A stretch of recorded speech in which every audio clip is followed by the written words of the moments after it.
اعوذ باللہ من الشیطان الرجیم بسم اللہ الرحمن الرحیم۔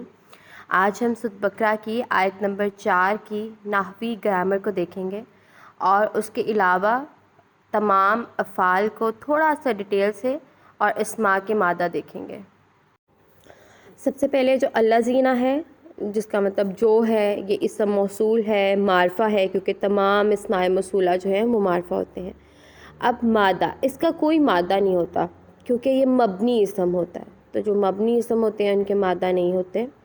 اب اس کے بعد فعل آتا ہے یؤمنون، تو یہ چونکہ اب ایک فعل مضارع ہے، اپنی اصل حالت میں ہے، تو اس کے ہم لوگ دو ترجمے کریں گے، وہ ایمان لاتے ہیں یا وہ ایمان لائیں گے۔ حمزہ میم نون اس کا مادہ ہے، باب افعال سے ہے، یہ آمنا یؤمنو ایمانن، اور واو الجمع فاعل یدل علیہم، اس کے اندر کا یہ جو واو ہے یہ ہمیں بتا رہے ہیں، اس لیے ہم اسے ایسے کہتے ہیں، واو الجمع فاعل یدل علیہم۔ اور پھر اس کے بعد آگے الغیب، غیب جو ہے یہ اسم ہے، اسم معرفہ ہے الف لام کی وجہ سے، اور غا یا با یہ اس کا مادہ ہے۔ پھر آگے ایک فعل یقیمون، یہ بھی بالکل اصل ہے، پھر اس وجہ سے بھی اس کے ہم دو ترجمے کریں گے، فعل مضارع ہے، وہ قائم کرتے ہیں یا وہ قائم کریں گے، کاف واو میم اس کا مادہ ہے، اقامہ یقیمو اقامتن، ٹھیک ہے۔ اور اس کے علاوہ اس میں واو الجمع فاعل ہے یدل علیہم۔ اس کے بعد ایک اسم آگے ہے الصلاۃ، نماز، تو صاد لام واو یہ اس کا جو ہے یہ مادہ ہے، اسم معرفہ ہے۔ کیوں اسم معرفہ ہے؟ الف لام بتا رہا ہے کہ یہ اسم معرفہ ہے۔ اب ہے رزقنا، فعل ماضی معروف جمع متکلم، تو اس کا جو فاعل ہے وہ نا کی ضمیر ہے، اور جو یدل علی نحن، نا کی ضمیر بارز ہے، مطلب نظر آ رہی ہے ہمیں، اور یدل علی نحن ہے۔ رازق یرزق رزقن، باب نون سے ناصرہ ینصرو، ٹھیک ہے، اس سے ہے یہ۔ اور اس کے بعد ایک اور آ گیا ہے ینفقون، وہ خرچ کرتے ہیں یا وہ خرچ کریں گے، نون فا کاف اس کا مادہ ہے، باب افعال سے ہے، اور واو الجمع فاعل یدل علیہم، ٹھیک ہے۔ اب ہم واپس سے اپنی آیت پہ آ جائیں گے، تو اس آیت کو جو ہے وہ ہم 3 جملوں میں تقسیم کریں گے، ٹھیک ہے۔ ایک جملہ جو ہے وہ ہے یؤمنون بالغیبی، جو کہ جملہ فعلیہ ہے، اس کو ہم دیکھتے ہیں وہ کیسے بنتا بھی دیکھیں گے۔ پھر یقیمون الصلاۃ، اور پھر مما رزقناہم ینفقون، ٹھیک ہے۔ تو یہ 3 جملے ہیں۔ اب ہم اس پہلے جملے کو دیکھیں گے جس میں سب سے پہلے آ رہا ہے الذین، تو الذین جو ہے اس کو ہم لوگ پچھلی آیت میں المتقین تھا، اس کی جو ہے ہم اس کو صفت بنا دیں گے، تو چونکہ المتقین جو تھا وہ مجرور تھا، اب وہ کیوں مجرور تھا؟ لی حرف جار کی وجہ سے، کیونکہ حرف جار کے بعد جو اس کا اسم ہوتا ہے وہ مجرور ہوتا ہے، تو المتقین چونکہ مجرور تھا اس لیے الذین بھی مجرور ہوگا، کیونکہ جو اعراب موصوف کے ہوتے ہیں وہی اعراب صفت کے ہوتے ہیں، ٹھیک ہے۔ اگر موصوف جو ہے وہ مرفوع ہوگا تو صفت بھی مرفوع ہوگی، اگر وہ منصوب ہوگا تو صفت بھی منصوب ہوگی، تو یہاں پہ المتقین جو ہے وہ لی حرف جاری کی وجہ سے مجرور تھا، اس لیے الذین جو ہے یہ بھی محلاً مجرور ہے۔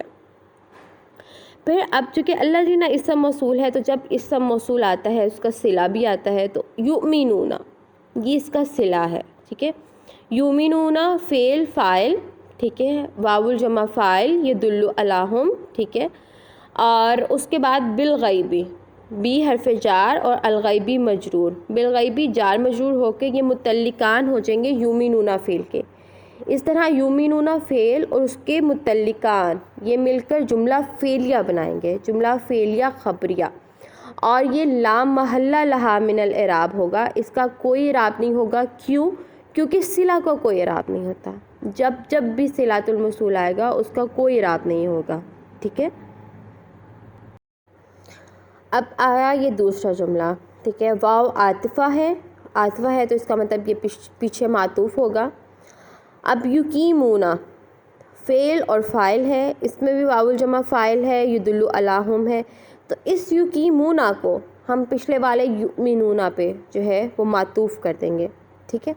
اور پھر آگے یقیمون کے آگے ہے الصلاۃ، الصلاۃ جو ہے یہ مفعول بہ ہے، اور یہ یقیمون الصلاۃ، یہ فعل فاعل اور اس کا مفعول بھی مل کر یہ جملہ فعلیہ ہوں گے، لا محلہ لہا من الاعراب ہوں گے۔ کیوں؟ کیونکہ یہ معطوف ہوا ہے یؤمنون پہ، اور یؤمنون جو تھا وہ اس کا کوئی اعراب نہیں تھا، وہ بھی صلہ تھا، اور اس کو بھی ہم نے اس پہ معطوف کیے، اس لیے اس کا بھی کوئی اعراب نہیں ہوگا اس کا بھی۔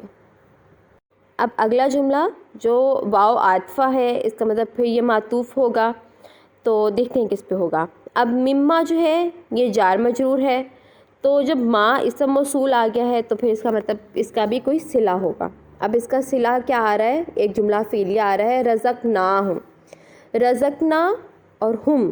رزقنا جو ہے یہ فعل اور فاعل ہے، اس کی نا کی ضمیر جو ہے یہ اس کا فاعل ہے، ٹھیک ہے، اور ہم جو ہے یہ مفعول بھی ہے، تو یہاں پہ یہ رزقناہم فعل فاعل اور مفعول بھی بن کر جملہ فعلیہ ہوں گے، اور اس کا کوئی اعراب نہیں ہوگا۔ کیوں نہیں ہوگا؟